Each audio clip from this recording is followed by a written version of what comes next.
खूप मनापासून तुमचं या मंचावरती स्वागत. या आहेत पद्मश्री काकू, ज्या आहेत गिरिजा गोडबोले यांच्या मातोश्री. बरोबर ना? मी तुम्हाला पहिल्यांदाच भेटलोय, नमस्कार करतो. कशा आहात तुम्ही? ठीक. एक गोष्ट लक्षात ठेवा, आज तुम्ही माझ्या टीम मध्ये आहात, त्यामुळे तुम्हाला जे जे काही बोलायचंय ते देवा शपथ आम्हाला आवडेल असं बोलायचं. मला सांगा, कुणामुळे हा संसार उत्तम चालू आहे असं वाटतं तुम्हाला? दोघांमुळे आहे खरं. काय उगा लग्न जुळलं तेव्हाचे हे आणि लग्न झाल्यानंतर आतापर्यंतचे हे, या प्रवासात काय बदललेत? नाही, आहे ना फरक. म्हणजे आता मला स्वयंपाक करायला लागलाय हे कळलेलंच आहे, जे आधी अजिबात करत नव्हता. आता मला सांगा, पुढचा जो पदार्थ आहे तो कुणी करावा अशी तुमची इच्छा आहे? खरे तर सुहृदनी करावा असं वाटतं, किंवा करायला पाहिजे. कारण आता तो करायला लागलाय म्हटल्यावर जरा घेऊयाच परीक्षा. आणि मग ह्या परीक्षेसाठी कुठला पेपर निवडलाय आपण?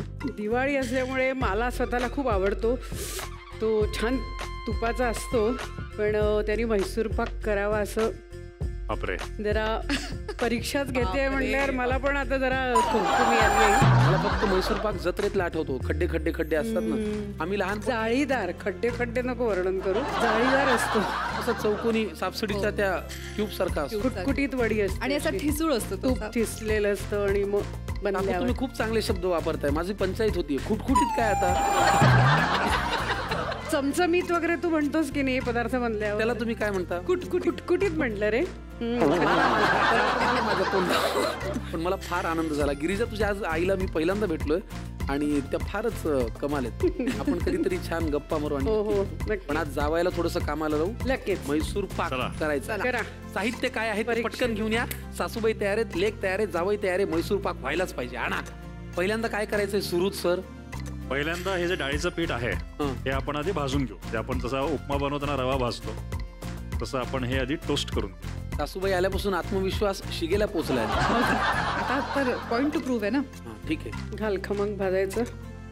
हो काकू, साहित्यामध्ये जेवढं लागलंय, म्हणजे जेवढं आलंय तेवढंच लागणार आहे का? तूप आहे. तेच म्हणलं.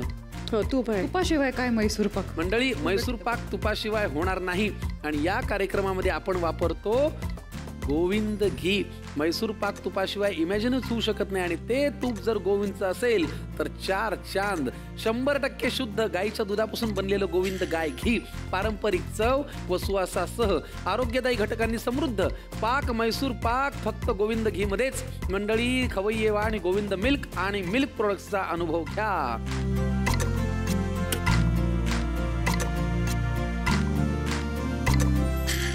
आता आपण जे तूप त्याच्यात घालतोय ते आपण साधारण 1 वाटी डाळीचं पीठ, त्याला 3.5 वाट्या तूप ह्या प्रमाणात आपण घेतोय.